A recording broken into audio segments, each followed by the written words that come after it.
श्रीमद्भागवत चतुर्थ स्कंद। ओं नमो भगवते वासुदेवाय।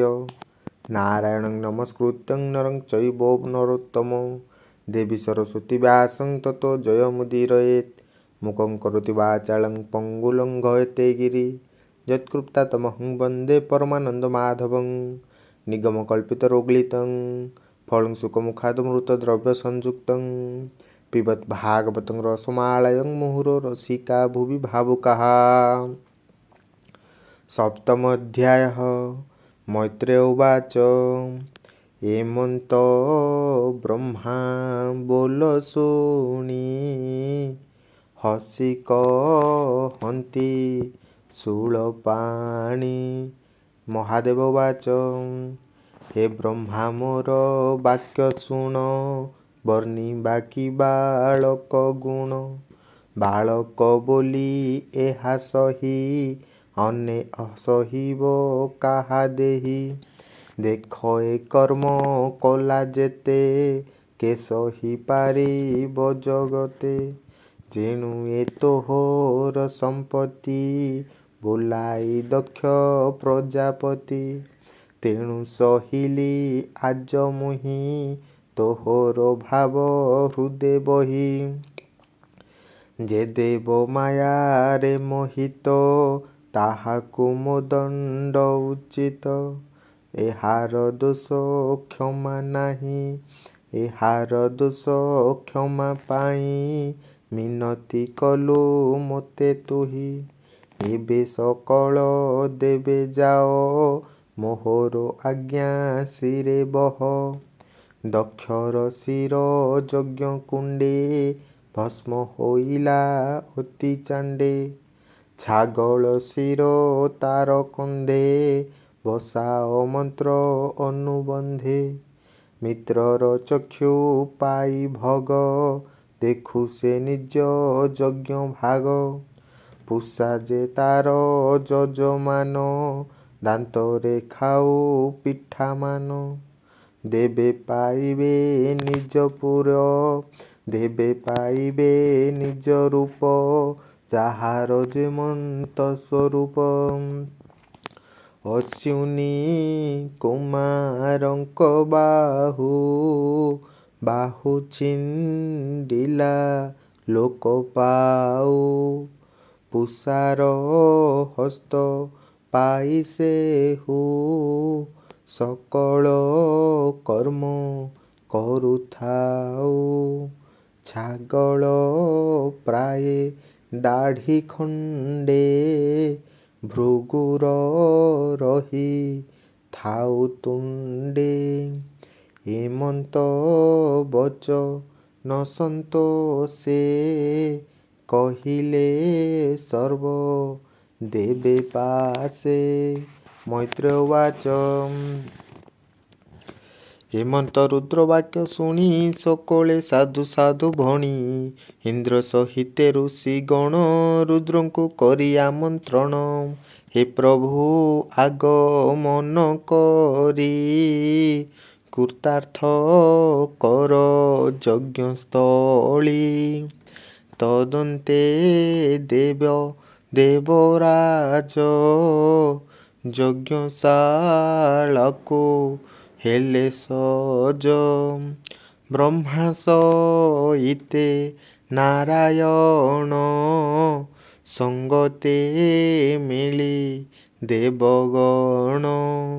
ମିଳିଲେ ଯଜ୍ଞଶାଳେ ଯାଇ ସକଳେ ଆନନ୍ଦିତ ହୋଇ। ରୁଦ୍ରଙ୍କୁ ବସାଇ ଆସନେ ତକ୍ଷଣେ ଶିବ ସୁପ୍ରସନ୍ନେ। ଦକ୍ଷର ସ୍କନ୍ଧେ ଛାଗ ଶିର ମନ୍ତ୍ରେ ବସାଇଲେ ଶଙ୍କର। ତକ୍ଷଣେ ପ୍ରଜାପତି ଅଙ୍ଗେ ଜୀବ ପଶିଲା ପ୍ରାଣ ସଙ୍ଗେ। ଯେହ୍ନେ ସ୍ୱପନ ପ୍ରାଣୀମାନେ ଉଠନ୍ତି ନିଦ୍ରା ଅବସାନେ। ଚକ୍ଷୁ ଘଷିଣ ବେନି ହସ୍ତେ ଶିବଙ୍କୁ ଦେଖିଲା ଅଗ୍ରତେ। ସେ ଦକ୍ଷ ଶିବ ଦୋଷ କରି ସକଳୁ ଆତ୍ମା ଥିଲା ଧରି। ରୁଦ୍ର ଚାହାନ୍ତେ ତା ଶରୀର ତକ୍ଷଣେ ହୋଇଲା ନିର୍ମଳ। ଶରତ ଚନ୍ଦ୍ର ପ୍ରାୟ ଦିଶେ ରୁଦ୍ରଙ୍କୁ ଚାହିଁ ମନ ତ ସେ। ତକ୍ଷଣେ ବେନି କର ଯୋଡ଼ି ଆନନ୍ଦେ ରୁଦ୍ର ପାଦେ ପଡ଼ି। କରିବା ପାଇଁ ଭବ ସ୍ତୁତି ଶ୍ରଦ୍ଧାରେ ଦକ୍ଷ କଲା ମତି। ସ୍ତୁତି କରଣେ ଶକ୍ୟ ନ ସେ କଣ୍ଠ ଗଦେ ପ୍ରାଣ ବାଣୀ କହେ। ଚଞ୍ଚଳ ଚିତ୍ତ ସ୍ଥିର କରି ସତୀ ମରଣ କଥା ସ୍ମରି। ନିର୍ମଳ ଚିତ୍ତେ ପ୍ରଜାପତି ରୁଦ୍ରଙ୍କୁ ଚାହିଁ କରେ ସ୍ତୁତି। ଦକ୍ଷ ଉବାଚ ଭୂନାଥ ଶୁଣ ବିଶ୍ୱଦେହେ ତୁମତେ କଲୁ ଅନୁଗ୍ରହେ। ମୁଁ ଯେ ହୋଇଲି ଜ୍ଞାନ ହତ ମୋତେ ଦଣ୍ଡିବା ତ ଉଚିତ। ତୋତେ ନିନ୍ଦିଲି ଗର୍ବ ବହି ମୋର କୁଶଳ ଆଉ ନାହିଁ। ଅଭୟ ତୋର ପଦ୍ମପାଦ ମୁଁ ତହିଁ କଲି ଅପରାଧ। ବ୍ରାହ୍ମଣ ତୋର ମୁଖୁ ଜାତ ସାଧନ୍ତି ବିଦ୍ୟା ତପବ୍ରତ। ତାଙ୍କୁ ବିପଦୁ ତୁମ୍ଭେ ରଖ ଯେ ସନେ ପଶୁଙ୍କୁ ପାଳକ। ମୋହର ସଭା ମଧ୍ୟ ତୋତେ ନିନ୍ଦା ଯେ କଲି ଦୁଷ୍ଟ ଚିତେ। ନିନ୍ଦିତ ବାକ୍ୟ ବାଣେ ତୋତେ ପ୍ରହାର କଲି ମୂଢ଼ ଚିତେ। ଫଳ ସେ ଫଳ ପାଇଲି ପ୍ରତ୍ୟକ୍ଷେ ଏ ଋଷି ଦେବଙ୍କ ସମକ୍ଷେ। କୃପା ଦୃଷ୍ଟିରୁ ମୋତେ ଚାହିଁ ଉଦ୍ଧର ତୋଷ ହୋଇ। ମୈତ୍ରେୟ ଉବାଚ ଏମନ୍ତେ ରୁଦ୍ରେ ସ୍ତୁତି କରି ପୁଣି ଋତୁଜ ଯଜ୍ଞ ବରି। ବିଷ୍ଣୁ ସନ୍ତୋଷେ ବିପ୍ର ଗଣେ ପୂର୍ବର କଳ୍ପିତ ବରଣେ। ପୂଜିଲେ ମନ୍ତ୍ରର ବିଶ୍ୱାସେ ଯେ ପୁରାତନ ଇତିହାସେ। ଋତୁଜ ଆଦି ସର୍ବ ଋଷି ମନ୍ତ୍ର ଉବାରି ଯଜ୍ଞେ ବସି। ସକଳେ ବସି ଶୁଦ୍ଧ ମନେ ଅଗ୍ନି ପୂଜିଲେ ଯୋଗ ଧ୍ୟାନେ। ଅନଳ ରୂପେ ନାରାୟଣ ସାକ୍ଷାତ ହୋଇଲେ ପ୍ରକାଶ। ତେଜେ ବିରାଜେ ଦଶ ଦିଶ ଅନଳୁ ହୋଇଲା ପ୍ରକାଶ। ନିଶ୍ଚଳ ଗରୁଡ଼ ଆସନ ଶ୍ୟାମ ସୁନ୍ଦର ତନୁ ବର୍ଣ୍ଣ। କିରୀଟ ରବି ତେଜ ଗଞ୍ଜେ ମକର କୁଣ୍ଡଳ ବିରାଜେ। ଶଙ୍ଖ ଯେ ଚକ୍ର ଗଦା ପଦ୍ମ ଧନୁ ଖଡ଼ଗ ଶର ଚର୍ମ। ହିରଣ୍ୟମୟ ଭୁଜେ ଶୋହେ ପୁଷ୍ପିତ କର୍ଣ୍ଣକାର ପ୍ରାୟେ। ଏ ଅଷ୍ଟଭୁଜ ଅନୁପମ ରୂପେ ଗଞ୍ଜଇ କୋଟି କାମ। କମଳା ସେବେ ବକ୍ଷ ସ୍ଥଳେ ସେ ବକ୍ଷ ଶୋହେ ବନମାଳେ। ବିଶ୍ୱମଙ୍ଗଳ ରୂପ ସାର ହୃଦୟେ ଲମ୍ବ ରତ୍ନ ହାର। ତାହାସ୍ୟ ବିଶ୍ୱ ପ୍ରତୀକର ପାର୍ଶ୍ୱରେ ବ୍ୟଜନ ଚାମର। ସେ ରାଜହଂସର ସମାନ ଭ୍ରମଇ ଚାମର ବ୍ୟଜନ। ଉପରେ ଶୋଏ ଶ୍ଵେତ ଛତ୍ର ଯେ ସନେ ଶଶାଙ୍କ ଶୋଭିତ। ଏମନ୍ତେ ବିଷ୍ଣୁ ରୂପ ଚାହିଁ ସକଳେ ଶିରେ କର ଦେଇ। ଉଠିଲେ ପଦ୍ମ ଯୋନି ହର ସଙ୍ଗତେ ଘେନି ସୁନା ଶିର। ପ୍ରଣାମ କରି ଜଣେ ଜଣେ ବନ୍ଦିଲେ ବିଷ୍ଣୁର ଚରଣେ। ବିଷ୍ଣୁର ତେଜ ବଳେ ଦେବେ ହୋଇଲେ ହତ ପ୍ରଭବଳେ ସର୍ବେ।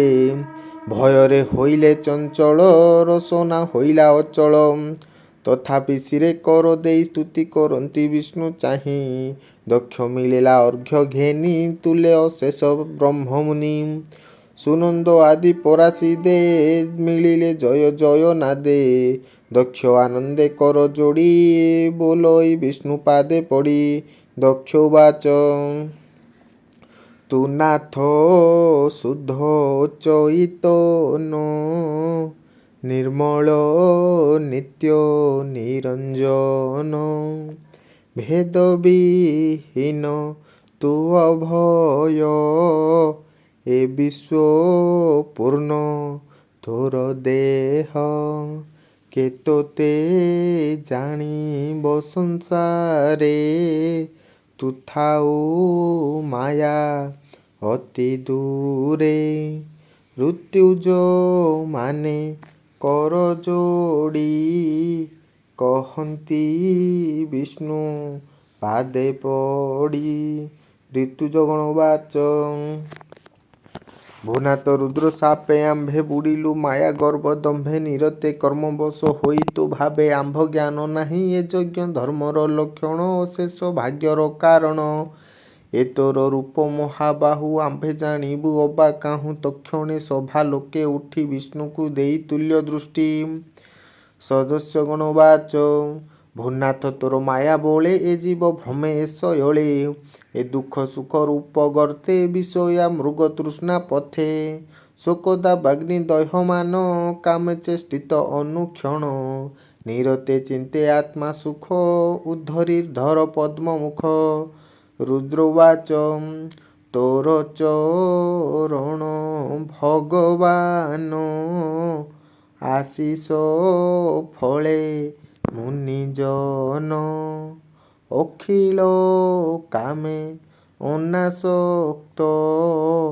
ଆଦରେ ପୂଜନ୍ତି ନିରତ ସେ ପାଦ ପଦ୍ମ ଚିତ୍ତେ ଧରି ତୁମେ ଜଗତ ମୁଁ ସଂହରି ବର୍ତ୍ତଇ ତୋ ଚରଣ ଆସେ ନିରତେ ରହ ଇ ସନ୍ତୋଷେ ଭୃଗୁବାଚ ଭୂନାଥ ତୋ ମାୟା ଗହନେ ବ୍ରହ୍ମାଣ୍ଡି ଯେତେ ମୁନିଜନେ ଅଜ୍ଞାନ ଅନ୍ଧକାରେ ଥାନ୍ତି ତୋର ମହିମା ନ ଜାଣନ୍ତି ତୋର ଚରଣେ ଯେ ପ୍ରାଣତ ତା ଆତ୍ମବନ୍ଧୁ ତୁ ନିୟତ ତୋର ଚରଣେ ମୋ ପ୍ରଣାମ ପ୍ରସନ୍ନ ହୁଅ ପୁଣ୍ୟଧାମ ତୁ ଏବେ ରଖ ମୋର ମନ ତୋର ଚରଣେ କରିଲିନ ଯେ ମାୟା ଗହନରେ ପଡ଼ି ବ୍ରହ୍ମାଦି ଦେବେ ତମେ ବୁଡ଼ି ତୋର ତତ୍ତ୍ୱ ନ ଜାଣ ତୋହର ତତ୍ତ୍ୱ ନ ଜାଣନ୍ତି ସ୍ୱଭାବେ ମୁହିଁ ଅଳ୍ପମତି ନ ଜାଣି କଲଇ ଅନୀତି ଏ ଦୋଷ ଖଣ୍ଡ ଲକ୍ଷ୍ମୀ ପ୍ରତିପତି ବ୍ରହ୍ମାବାଚ ପୁରୁଷ ଦେଖେ ଯେତେ ରୂପ ତାହା ନୁହଁଇ ତୋ ସ୍ୱରୂପ ଜ୍ଞାନେନ୍ଦ୍ରିୟର ଯେ ବିଷୟ ସତ୍ୟ ତୁ ତାହାର ଆଶ୍ରୟ ପଦାର୍ଥ ଭେଦେ ଭେଦ ଆଖି କେ ପାରେ ତୋତେ ଉପଲକ୍ଷୀ ତୁ ଜ୍ଞାନେନ୍ଦ୍ରିୟ ଅର୍ଥାଶ୍ରୟ ହେଳେ ହେନହୁ ମହାମୟ ମାୟାର ବସେ ଜ୍ଞାନ ଥାଇ ତୋତେ ଜାଣିବେ ଅବା କାହିଁ ଇନ୍ଦ୍ର ହରସ ଚିତ୍ତ ହୋଇ କହନ୍ତି ବିଷ୍ଣୁ ମୁଖ ଚାହିଁ ଇନ୍ଦ୍ରବାଚ ହେ ବିଶ୍ୱ ଭବନ ମୁରାରୀ ତୁ ଯେ ଆନନ୍ଦ ବପୁଧାରୀ ସକଳ ପ୍ରାଣୀ ମନୋହର ଭୂନାଥ ତୋହର ଶରୀର ଏ ଯେ ତୁମ୍ଭର କଷ୍ଟକର ଏ ଦିଗ ପାଳଙ୍କ ଶରୀର ବ୍ରାହ୍ମଣ ପତ୍ନୀଗଣବାଚ ଏ ଯଜ୍ଞ ତୋର ଯଜନାର୍ଥନେ ଯଜନାର୍ଥେ ସୂର୍ଯ୍ୟିଲେ ବ୍ରହ୍ମା ଏ ଜଗତେ କେବଳ ବିଧି ଅବହେଳେ ରୁଦ୍ର ରୂପରେ ଯଜ୍ଞଶାଳେ ଦକ୍ଷକୁ ଦେଲୁ କର୍ମ ଫଳ ନାସିଲୁ ତା ଯଜ୍ଞ ସକଳ ଏବେ ପବିତ୍ର ଏ ଭୁବନ କଳ୍ପିଲା ତୋହର ଦର୍ଶନ ଋଷି ସହସ୍ର ନର୍ମ ଶିରେ କହନ୍ତି ଯଜ୍ଞ ପୁରୁଷରେ ଭୂନାଥ ତୋର ବିଚେଷ୍ଟିତ ବିଶ୍ୱ ସଂସାରେ ବିପରୀତ ଈଶ୍ୱରୀ ମାୟା ଯେ ବିଭୂତି ଯାବଳେ ବେଦ ବ୍ରହ୍ମ ହୁଅନ୍ତି ଯାବଳେ ଦେବେ ବ୍ରହ୍ମ ହୁଅନ୍ତି ଆମ୍ଭରେ ଦୟା ଭାବ କରି ସେ ମାୟା ଛେଦ ସେ ହେ ଶ୍ରୀ ହରି ନାହିଁ ଆଦର ସେ ଲକ୍ଷ୍ମୀର ତୋ ଚେଷ୍ଟା ଜାଣୁ କେ ସଂହାର ସକଳ ସିଦ୍ଧେ ଉଠିବେ गे କହନ୍ତି ବିଷ୍ଣୁଙ୍କୁ ସ୍ୱରାଗେ ସିଦ୍ଧିଗଣବାଚ ତୋ କଥା ସୁଧା ତରଙ୍ଗିଣୀ ଶୀତଳ ଜଳ ପ୍ରାୟ ମଣି ମନ ବାରଣ ତୃଷ୍ଣା କୂଳେ ପ୍ରବେଶ ହୋଇ ଶୀତ ଜଳେ ନସ୍ମରେ କ୍ଲେଶ ଦାବା ନଳ ତୋର ପ୍ରସନେ ଆଦି ମୂଳ।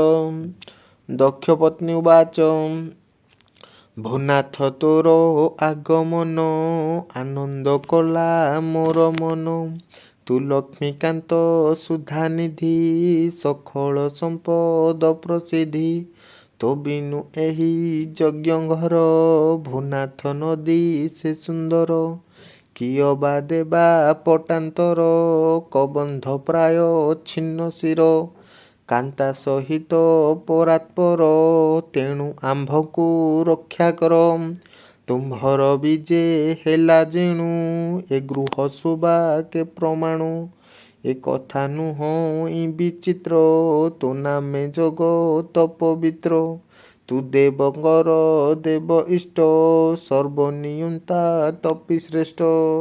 ଲୋକପାଳଗଣ ବାଚ ଆମ୍ଭର ଦୃଷ୍ଟ ଗ୍ରହ ଦୋଷେ ତୋତେ ଦେଖିବୁ କାହୁଁ ଦୃଶେ ତୁ ଦ୍ରଷ୍ଟା ସକଳ ବିଶ୍ୱର ଇନ୍ଦ୍ର ଏ ନହୁଁ ତୁ ଗୋଚର ତୁ ଷଷ୍ଠ ପଞ୍ଚ ଭୂତେ ବସୁ ମାୟା ସ୍ୱରୂପ ତୁ ପ୍ରକାଶୁ ଅସତ ଯାହାର ଇନ୍ଦ୍ରିୟ କାହୁଁ ଦେଖିବେ ତୋର କାୟ ବିଶୁଦ୍ଧ ଯାହାର ମାନସ ତା ନିକଟେ ତୁ ଯେ ପ୍ରକାଶ।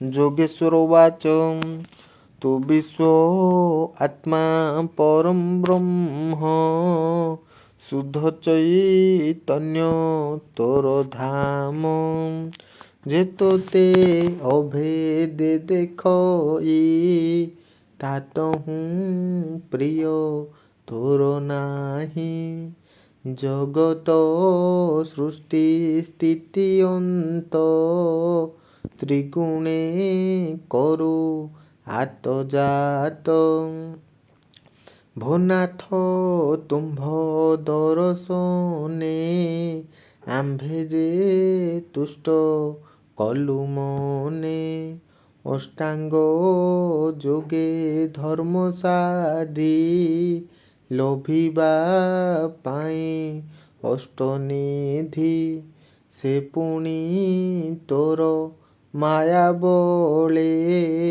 କେମନ୍ତେ ଧରିବା ନିଶ୍ଚଳେ ତୁ ନାଥ କରୁ ଯେବେ ଦୟା ତେବେ ବଞ୍ଚିବୁ ତୋର ମାୟା ନିର୍ଲେପ ଜ୍ଞାନ ସର୍ବବ୍ୟାପୀ ତୁ ନାଥ ନିରଞ୍ଜନ ରୂପୀ ତୋହର ମହିମା ଅପାର ତୋ ପାଦେ ଆମ୍ଭ ନମସ୍କାର ବ୍ରହ୍ମା ଓ ସତେ ବିଷ୍ଣୁ ଚାହିଁ କହନ୍ତି ଶିରେ କର ଦେଇ।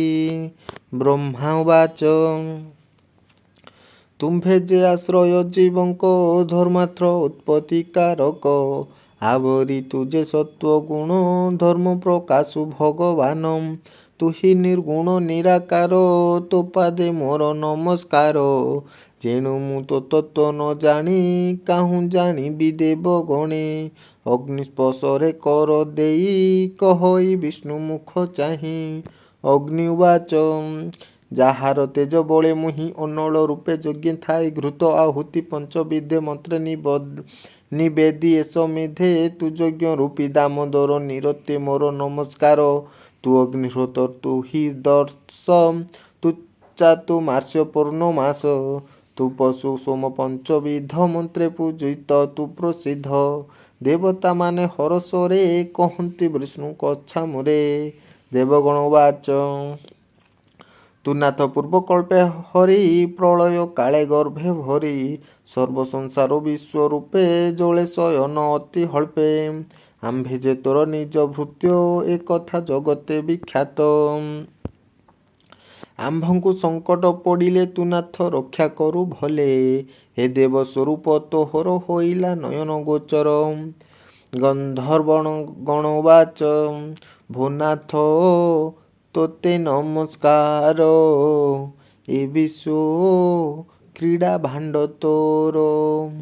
ଏ ବ୍ରହ୍ମା ରୁଦ୍ର ଆଦି ଯେତେ ସକଳ ଦେବତା ସମେତେ। ମରିଚି ଆଦି ପ୍ରଜାପତି ବ୍ରହ୍ମାଦି ଦେବ ପଶୁପତି। ତୁହି ଯେ ପୁରୁଷ ମହତ ତୋ ପାଦେ ଆମ୍ଭେ ହେଲୁ ନତ। ବିଦ୍ୟାଧର ବାଚ ତୁମ୍ଭର ମାୟା ବଳେ ପ୍ରାଣୀ ମୁହିଁ ମୋହର ପରିମାଣୀ। ଉତ୍ପଥ ଗାମୀ ପୁତ୍ରାଦିର ଦୁଃଖ ଯେ ଅଟେ ଗୁରୁତର। ତଥାପି ମୋହ ନ ତ୍ୟଜଇ ଅସତେ ଲାଳସକୁ ବହି। ତୋ କଥା ଅମୃତ ନ ସେବେ ଏଣୁ ପଡ଼ଇ ଭାବାଣବେ। ବ୍ରାହ୍ମଣ ଉବାଚ ତୁ ନାଥ ଯଜ୍ଞ ଅଗ୍ନି ସୋମ ତୁ ନିତ୍ୟଚାରୀ ବିଧି କର୍ମ ସମିଧ ପାତ୍ର ତୁ ତ୍ୱଜ ଯଜ୍ଞାଦି ଯଜମାନ ଦ୍ୱିଜ ତୁ ସ୍ୱାହା ସ୍ୱଧା ଯଜ୍ଞ ପଶୁ ତୁ ଯଜ୍ଞ ପୁରୁଷ ପ୍ରକାଶ ସଂଗ୍ରାମେ ହିରଣ୍ୟକ୍ଷ ଜିଣି ଦନ୍ତାଗ୍ରେ ଧରିଲୁ ଧରଣୀ ସ୍ଥାପି ମହାଜଳେ ଯେଣୁ ଏ ରହିଲା ନିଶ୍ଚଳେ। ତୋହର କର୍ମ ଯଜ୍ଞ ଦେବେ ଯା ଦେଖି ଯୋଗୀ କରେ ସ୍ତବ। ତୁମ୍ଭେ ତ ସେହି ଭାବ ଭଗବାନ ଆମ୍ଭକୁ ହୁଅତୁ ପ୍ରସନ୍ନ। ସୁକର୍ମେ ଭ୍ରଷ୍ଟ ଆମ୍ଭେ ହୋଇ ଆମ୍ଭର ଆନଗତି ନାହିଁ। ସକଳ କର୍ମ ସାକ୍ଷୀ ତୁଇ ଭୂନାଥ ରଖ ଭାବଗ୍ରାହୀ। ସର୍ବଭୂତରେ ତୁମ୍ଭ ବାସ ସର୍ବଜ୍ଞ ନିର୍ଲେପ ଉଦାସ। ଯାହାର ନାମ ଉଚ୍ଚାରଣ କର ଏ ବିଘ୍ନ କର ଶଣ। ଏ ଯଜ୍ଞ ଭ୍ରଷ୍ଟ ହେଲା ଯେବେ ଦର୍ଶନେ ବାଞ୍ଛା କଲୁଁ ତେବେ। ତୋହର ନାମ ସଂକୀର୍ତ୍ତନ ଯଜ୍ଞେୟ ବିଘ୍ନ ବିନାଶ ନିବାରଣ। ହେ ପ୍ରଭୁ ତୋର ପାଦ ତଳେ ପ୍ରଣତ ହୋଇଲୁ ସକଳେ। ହେମନ୍ତେ କଲେ ସର୍ବେ ସ୍ତୁତେ ଶୁଣି ସନ୍ତୋଷ ଯଜ୍ଞପତି। ଦକ୍ଷକୁ ଚାହିଁ ଚକ୍ରପାଣି ମେଘେ ଗମ୍ଭୀର ମଜୁବାଣୀ। ପ୍ରସନ୍ନ କହିଲେ ମୁରାରୀ ଦକ୍ଷ ସମ୍ବୋଧନ ଯେ କରି। ଦକ୍ଷକୁ ସମ୍ବୋଧନ କରି ଭଗବାନ ବାଚ ମୁଁ ବ୍ରହ୍ମା ହର ରୂପ ଧରି ଏ ବିଶ୍ୱ ସର୍ଜି ପାଳି ହରି। ଏଣୁ ମୋହର ତିନି ଗୁଣ ସଂସାର ପରମ କାରଣ।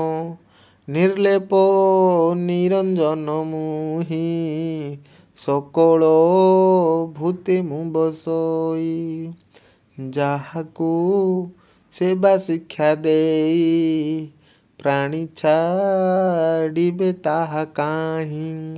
ମୁହିଁ ସେ ମମତା ଦୃଷ୍ଟିରେ ଅଭେଦ ସକଳ ଶରୀରେ। ଜ୍ଞାନୀଙ୍କି ମୋ ରୂପ ଗୋଚର ଅଜ୍ଞାନୀ ଜନେ ମୁହିଁ ଦୂର। ଜ୍ଞାନ ଗୋଚରେ ମତେ ଜାଣି ସାତ୍ୱିକ ଭାବେ ପରିମାଣି। ଦେଖ ଏ ଦେହ ମଧ୍ୟ ଗତେ ଶିର ଚରଣ କର ଯେତେ। ଏହାକୁ ଭିନ୍ନ ପ୍ରାୟେ ମଣେ ଆତ୍ମାର ଗତି ନ ପ୍ରମାଣେ। ଯେ ହରି ହର ପଦ୍ମ ଯୋନି ସର୍ବଭୂତଙ୍କ ଆତ୍ମା ତିନି। ବାହ୍ୟ ଅନ୍ତରେ ଦେଖେ ଏକ ଯାହାର ନିର୍ମଳ ବିବେକ। ତିନିଙ୍କୁ ଦେଖେ ଐକ୍ୟ କରି ସୁଖେ ତ ରହି ଭବ ବାରି। ସମାନେ ଦେଖ ଏ ଯେ ପ୍ରାଣୀ ସେମାନେ ବୈଷ୍ଣବ ଅଗ୍ରଣୀ। ଦୂରେ ରହି ଦୁଃଖ ଭ୍ରାନ୍ତି ସେ ପ୍ରାଣୀ ଲୋଭେ ଆତ୍ମଶାନ୍ତି। ମୈତ୍ରେୟ ବାଚ ହେମନ୍ତ ବିଷ୍ଣୁ ମୁଖୁ ଶୁଣି ଅମୃତ ପ୍ରାୟ ମଞ୍ଜୁ ବାଣୀ ହରିଙ୍କୁ ଯଜ୍ଞ ପୂଜା କଲା ଯେଣୁ ତା ପୂର୍ବ ଭାଗ୍ୟ ଥିଲା ଋଷି ଦେବତା ପୂଜା କରି ରୁଦ୍ରଙ୍କୁ ରୁଦ୍ର ଭାବେ ବରି ଯଜ୍ଞର ଶେଷ ଭାଗ ଦେଲା ସେ ଅବଭୃତ ସ୍ନାନ କଲା ଦକ୍ଷ ରହିଲା ନିଜ ଘରେ ଦେବେ ଚଳିଲେ ଯେ ଚାପୁରେ ଏବେ ହୋ ଶୁଣ କୁରୁବୀର ସତୀ ଯେ ଛାଡ଼ିଲେ ଶରୀର ସେ ପୁଣ୍ୟ ହିମବନ୍ତ ଘରେ ଜନ୍ମିଲେ ମେନକା ଉଦରେ ପୁଣି ସେ ରୁଦ୍ରଙ୍କୁ ବରିଲା ଅମ୍ବିକା ହିମଗିରି ବାଳା। ଏମନ୍ତ ରୁଦ୍ରର ଚରିତ ଯେମନ୍ତେ ଦକ୍ଷ ଯଜ୍ଞ ହତ ଉଦ୍ଧବ ମୁଖୁ ମୁହିଁ ଶୁଣି ତୋତେ କହିଲି ପରିମାଣେ ଏଣୁ ଏ ବିଷ୍ଣୁର ଚରିତ ଭକ୍ତ ତାରଣେ ଭଗବତ ଭାବେ କହିଲି ତୋ ଅଗ୍ରତେ ଯେଣୁ ତୁ ପଚାରିଲୁ ମୋତେ ସର୍ବସମ୍ପତ ଏଣେ ଲଭେ ଜୀବନ ନ ପଡ଼େ ମାୟା ଭାବେ ଏ ଯଶସ୍କର ଆୟୁଷ୍କର ଅଶେଷ ଜନ ପାପ ହର ଯେ ନିତ୍ୟ ଈଶ୍ୱର ଚରିତ କୀର୍ତ୍ତନ କରଇ ପବିତ୍ର ତାର ସଂସାର ଦୁଃଖ ନାଶେ କହିଲେ ଜଗନ୍ନାଥ ଦାସ ଇତି ଶ୍ରୀମଦ୍ ଭାଗବତ ମହାପୁରାଣ ପରମହଂସ୍ୟାଂ ସହିତାଂ ଚତୁର୍ଥ ସ୍କନ୍ଧେ ଦକ୍ଷ ଯଜ୍ଞ ସନ୍ଧାନଂ ନାମ ସପ୍ତମ ଅଧ୍ୟାୟ।